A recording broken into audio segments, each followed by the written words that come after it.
Not all rivers are suitable for hydro.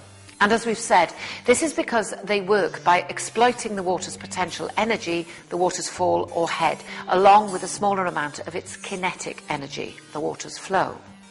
The fact that it's about head rather than flow is critical. Many people naturally assume that any fast-flowing river would be a good site for hydropower. But in the absence of significant head, there's unlikely to be sufficient energy to exploit, even in a fast-flowing river. The head of the river can be natural, for example, a stream flowing downhill, or it can be artificially generated by building a weir or dam.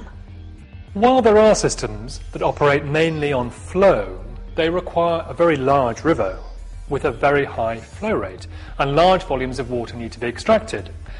Sites like this are unlikely to be suitable for community-scale projects. What this adds up to is this: large rivers with significant falls are the best sites for hydro because they have high head and high flow. Rivers with low head and low flow are no use at all. Rivers with high head but low flow can be a decent bet, but only as long as they do actually flow most of the time. Some small, fast-flowing rivers dry up during the summer. Large rivers like the Trent or Severn, which flow over flattish terrain, are characterised by low head but very high flow. These can be good sites, but you have to extract quite a lot of water to achieve decent generation. So you might struggle with costs, planning and licensing. If you're prospecting for a site for a hydro plant, a good question to ask is if there is, or ever has been, a watermill on your river. If so, then it's definitely worth an initial investigation.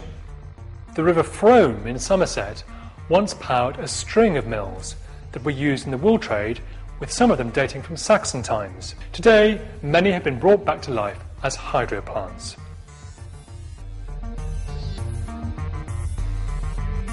One of the main questions people ask about hydro is what happens to the fish? And it's a good point. Fish passing through turbines are sometimes killed.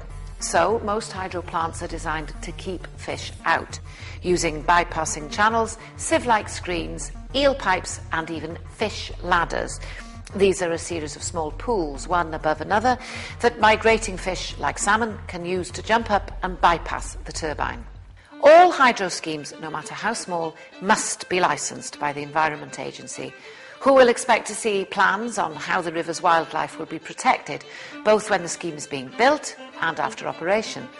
And this is not just fish we need to worry about, but amphibians, crustaceans, mammals, insects and plants too, the whole river community in fact. I hope this introduction to hydro has answered some questions and given you a positive starting point for further investigation. Thank you for watching.